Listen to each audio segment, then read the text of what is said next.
ओम वासुदेवाय नमः। आप सभी का मेरे YouTube चैनल पर स्वागत है। आज मैं आप लोगों को एकादशी व्रत की महिमा और उसकी पूजा विधि के बारे में बताऊंगी। अश्विन मास में कृष्ण पक्ष में पड़ने वाली एकादशी को हम इंदिरा एकादशी कहते हैं।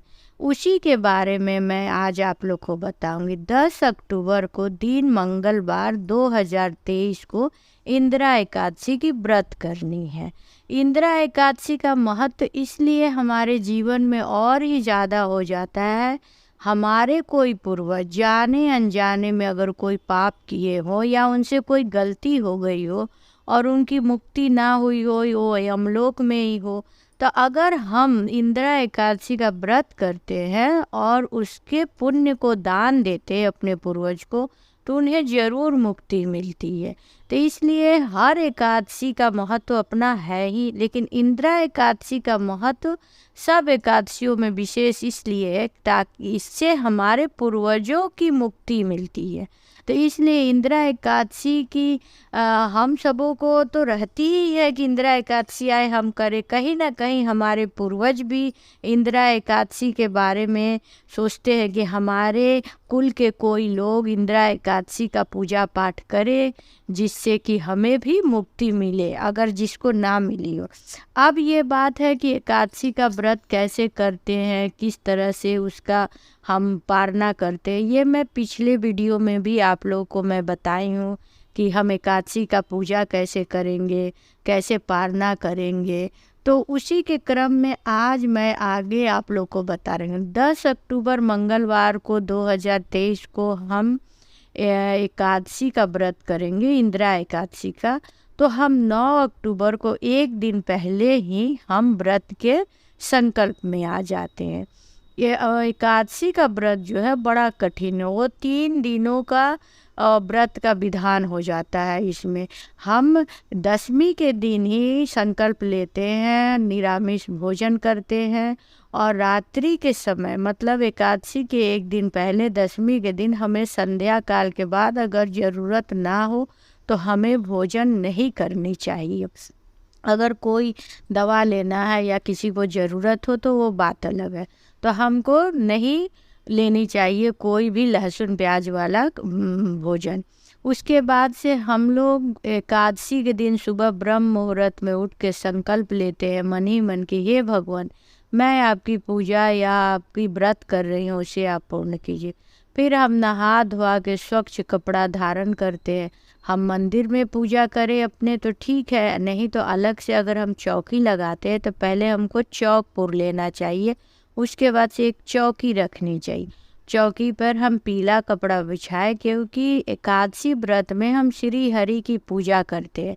तो श्री हरि को पीताम्बरी मतलब पीला रंग पसंद है, लाल भी बिछा सकते हैं, पीले रंग के कपड़े बिछाएंगे। फिर हम विष्णु भगवान लक्ष्मी माँ की अगर हमारे पास तस्वीर है तो हम तस्वीर को फूल का आसन दे देंगे या तिल का आसन देंगे, क्योंकि एकादशी में चावल वर्जित रहता है, इसलिए हम चावल का आसन नहीं देंगे। उनको आसन देके हमको स्थापित कर देंगे। और उसके बाद से एक छोटी सी गणपति जी, अगर आप अलग से चौकी रख रही हैं तो गणपति जी को तो अवश्य ही हमें रखना चाहिए किसी भी पूजा में। तो गणपति जी को भी फूल का आसन दे के हम उनको स्थापित कर लेंगे। फिर उसके बाद से हम दुर्वा से जल छिड़काव करेंगे। मनन की मतलब हम स्नान करा रहे हैं। अगर आपके पास श्री हरि की मूर्ति छोटी सी है तो उनकी हम पंचामृत से स्नान कराएंगे, फिर गंगा जल से स्नान कराएंगे और फिर हम उनको अच्छे शुद्ध कपड़े से पोछेंगे। अगर मूर्ति आपके पास छोटी सी नहीं है, तस्वीर है, तो जल का छिड़काव करके आप मनन स्नान कराएंगे। फिर उसके बाद से हम कलश अष्टदल बना के कलश की स्थापना करते हैं। उस पर स्वास्तिक बनाएंगे और मौली लपेटेंगे और आम का पल्लो उसमें डाल लेंगे और कलश में हल्दी, सिक्का, सुपारी, दुर्वा डाल के उस पर हम प्लेट में तिल भर लेंगे या मतलब कोई दूसरा अनाज भर लेंगे, चावल नहीं भरेंगे, और घी का दीप उस पर हम जला लेंगे। उसके बाद से हम भगवान को, गणपति जी को जनेऊ अर्पित करेंगे। या मौली तोड़ के अर्पित करेंगे, मतलब कि हम आपको वस्त्र दे रहे हैं, और विष्णु भगवान को भी हम वस्त्र अर्पित करेंगे। अगर माता लक्ष्मी साथ में तो हम उनको चुंदरी ओढ़ाएंगे। फिर हम चंदन लगाएंगे, माता जी को सिंदूर लगाएंगे, उसके बाद से धूप दीप दिखाएंगे। फिर हम मौसम के अनुसार फल उनको चढ़ाएंगे, पंचमेवा चढ़ाएंगे। तो जो पंचोपचार हमारी पूजा होती है वो हम पंचोपचार पूजा करेंगे। फिर हम पुस्तक की पूजा करेंगे और कथा जो भी रहेगी उस कथा को हम सुनेंगे। इंदिरा एकादशी के दिन कथा ये है, हम हाथ में पुष्प लेके कथा सुनेंगे कि एक धर्मसेन नाम का राजा थे। उनके पूर्वज जो थे वो यमलोक में ही थे। उनसे नारद जी से जब उनकी मुलाकात हुई तो वो नारद जी से बोले कि मेरा पुत्र पृथ्वी लोक पे धर्मसेन नाम का राजा है, आप जाके उससे बोल दीजिए कि मेरी एकादशी की जो व्रत थी वो भंग हो गई थी, जिस कारण से मुझे मुक्ति नहीं मिल रही है। तो इसलिए मेरा पुत्र अगर एकादशी का व्रत करके वह दान देगा तो मुझे मुक्ति मिलेगी। नारद भगवान धर्मसेन के राज्य में पहुँचे और उनसे कहे कि आपके पूर्वज को मुक्ति नहीं मिली, वो यमलोक में है। तब वह तुरंत नारद जी के पास हाथ जोड़ के याचना करने लगे, हे मुनिवर, आप ही बताइए कि मैं ऐसा कौन सा कार्य करूं या कौन सा पूजा पाठ करूं जिससे हमारे कुल के पूर्वजों को मुक्ति मिले। तब नारद मुनि ने उनसे कहा कि मैं ये तुम्हें एक गुप्त विधि बताता हूँ पूजा पाठ की। एकादशी व्रत तो सब अच्छा होता है, लेकिन जो पितृपक्ष में इंदिरा एकादशी पड़ेगा उससे तुम करके अगर दान दोगे तो तुम्हारे पूर्वज को मुक्ति प्राप्त होगी। इस प्रकार से उन्होंने बता दिया। और जो राजा थे धर्मसेन, उन्होंने पितृपक्ष में पड़ने वाली कृष्ण पक्ष की एकादशी को, जिसे हम इंदिरा एकादशी करते, उस दिन उन्होंने व्रत किया। दशमी के दिन से संकल्प लेके और पारना के दिन, द्वादशी का पारना का भी मुहूर्त होता है, जैसे जैसे नारद जी ने बताया था वैसे वैसे पूजा किए। और उन्होंने ब्राह्मणों को बुला के भोजन कराया, बहुत से चीज़ दान उपदान दिए। उसके बाद से ब्राह्मणों के द्वारा संकल्प लेके अपने एकादशी व्रत के पुण्य को अपने पूर्वज को दान दिए, जिसके फलस्वरूप उनके पूर्वज को मुक्ति मिली और वो श्री हरि के धाम में चले गए। यह तो एक कहानी हो गई कि हाँ, इंदिरा एकादशी की एक कहानी है। हमें इंदिरा एकादशी के बारे में और समझने के लिए हमें और भी कहानियों की जानकारी मिलती है कि एक बार सूत जी ने भी भगवान से पूछा था कि हे श्री हरि, पृथ्वी लोक पर जब कलयुग आएगा तो ऐसा क्या हम कम समय में व्रत या उपासना करें जिससे हमें मुक्ति मिले, क्योंकि कलयुग का प्रकोप बहुत ही भयंकर होगा। लोग हमेशा रोगी, छल कपट प्रपंच में लगे रहेंगे। तब श्री हरि ने भी इंदिरा एकादशी का वर्णन किया था, एकादशी व्रत का, कि इस व्रत को करने से लोगों को कम समय में ज़्यादा पुण्य की प्राप्ति होगी। और जब हम एकादशी का व्रत धारण करते हैं तो हमें इस बात का ध्यान रखना चाहिए कि हम किसी प्रकार का छल कपट, झगड़ा, चुगली, इस तरह का कोई कार्य ना करें जिससे हमारे व्रत पे उन बुरे चीज़ों का प्रभाव पड़े।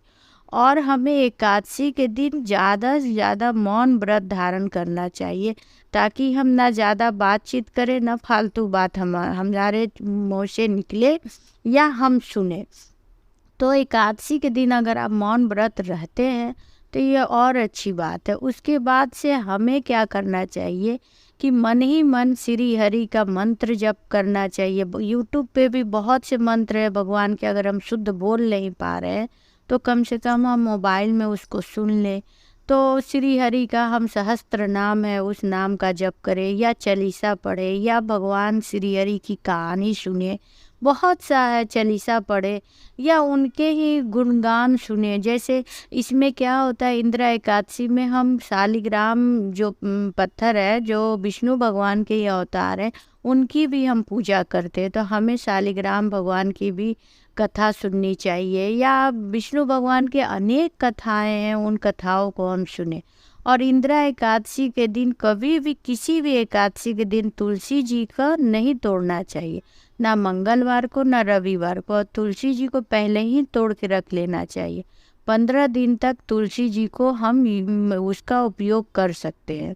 और एकादशी के दिन हमें तुलसी जी के पास ज़रूर दीप जलानी चाहिए, क्योंकि श्री हरि को तुलसी जी बहुत ही प्रिय हैं।